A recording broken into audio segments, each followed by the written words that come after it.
आपने देखुथिबे मो छोट छुआटे कोलधरे बसिछि ता माँ प्रसाद सेवन पाई आछंती। छोट छुआटे को केमिति धरिबे सेथि पई किछि समय पई बसिछि खाई सारिबा पर्यंत। आपण एइटा होछि मो गाँ माटी मते बहुत भल लागे। मो समय पाइले मो गाँ को चली जाए। ये होछंती मोर माँ। एठी प्रसाद सेवन पाई समस्ते तळे बसी प्रसाद सेवन करूछंती। ये होछि मोर सान भाई। से खाइबारे सहयोग करुछि। अन्य लोक माने समस्ते गाँ लोक माने खाइबारे मध्य सहयोग करुछंती। ये होछंती मोर जने भाउज। एठी होछि निंब गछ। एठी बसिछंती मो सान भाउज ओ आशा दीदी। तापरे ये होछि दधिबामन जीउंका मंदिर। एठी मो कक्का बसिछंती जहांको कि मु 23 मसिया रे हरै बसिछि। ये होछंती मो बापा।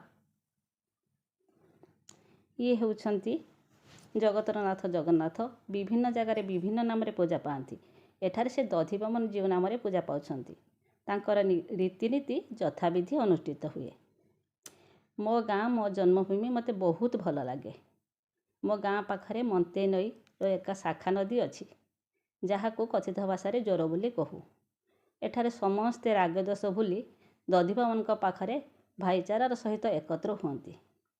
छोट बेले जो गाँ लोक मानक संगरे बढ़िथिली सेमानको देखिले मते बहुत भल लागे। सेमाने मध्य मते देखि बहुत खुशी हुअन्ति। जेते बेले समय पाए मो गाँ को चली जाए। सेठारे सबु सांग साथी देखा हुअन्ति और सेमानक संगरे किछि समय सुखरे बिते।